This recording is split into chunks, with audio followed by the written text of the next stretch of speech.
Hey everyone, this is Keith Scott from Melbourne, Sydney, Australia. I'm one of the voices of filmmaker J. Roos. It's time to watch Relentless and Unstoppable. And so give it up for your main hosts, Douglas Kelly and Andy McPhee.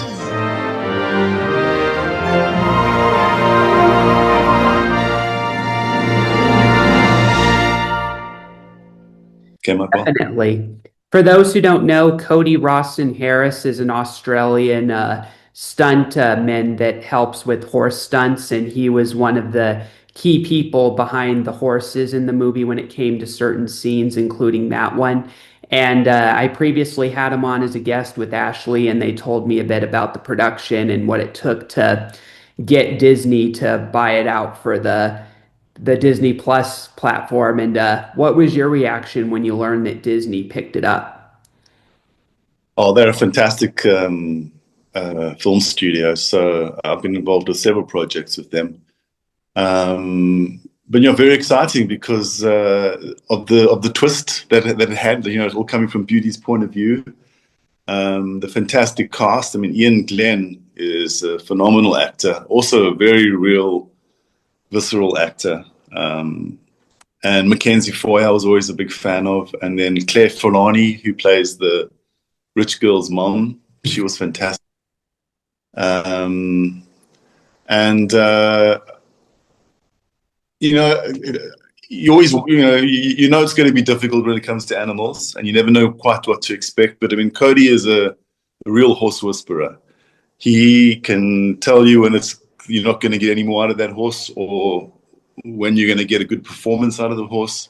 I mean, he saved me one day in particular. We were doing a shot where we had to lead the horses through from a wider passage into a narrower one. And I was walking backwards with the Steadicam.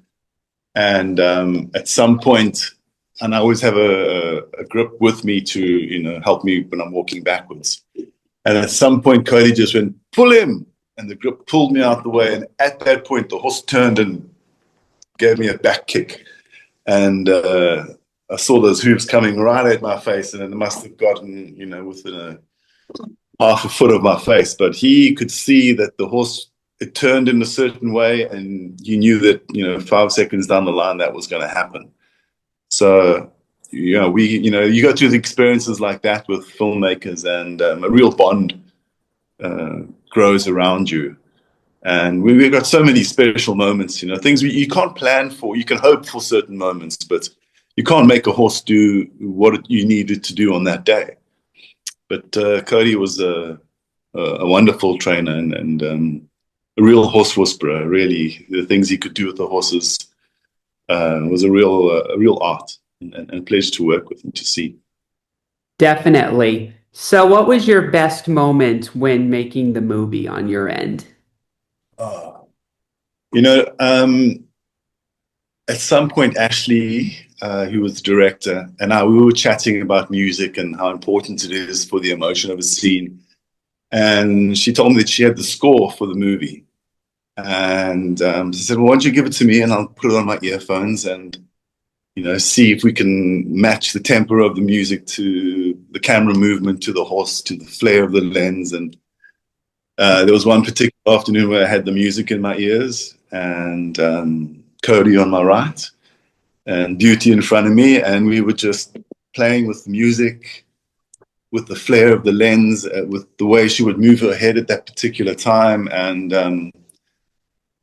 at some point you stop thinking about filmmaking and you're just expressing yourself. You've got a camera in your hand, and we had beautiful lenses. I don't know if you remember, but there's some beautiful anamorphic flares in that movie that just really bring emotion to the scene that you don't normally get. So our DOP, our cinematographer David Proctor, chose some beautiful lenses, and it was that 34-minute take, where we just waiting for the moment and you become in sync with the horse as it moves, as it turns, as it walks away and then turns and looks back, and the music rises and the flare hits the lens, and beautiful moments in filmmaking, really.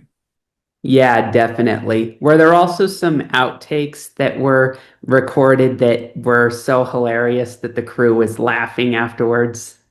Well, there's a reoccurring joke in the movie where Beauty chases one of the animal handlers out of the ring. Every time he comes in to feed her, he chases her. And a lot of those weren't faked because he didn't want to go in there, but he ran in the first time, and yeah, Beauty almost got him. She was playing the game for real. Um, uh, there was a lot of good laughter. I mean, there's a lot of tears of joy and tears of sadness just because of how emotional some scenes were. And then sometimes you just get some shots where, Beauty would just do something with her face or with her eyes or ears, where all the expression is happening. And you just knew that that was the moment that you had got. The scene was in the can. And that's always a great feeling of camaraderie because there's so many people behind the scenes. I mean, I make it sound like it's just me and Cody and the horse, but there's another 60 crew members around with lights and cranes and equipment and, video recording stuff and sound, and there's a boom swinger. The highlight of any film is the collaboration. When it all comes together, there's a team of people that put that together to make any scene really sing. Definitely. What were the filming locations in South Africa and the other countries that it was in? Gee, that's all we have for Relentless and Unstoppable. So tune into the next episode to hear more amazing stories from amazing guests. This is Keith Scott from Sydney, Australia, saying so long, and I'm smarter than the average bear. Gee.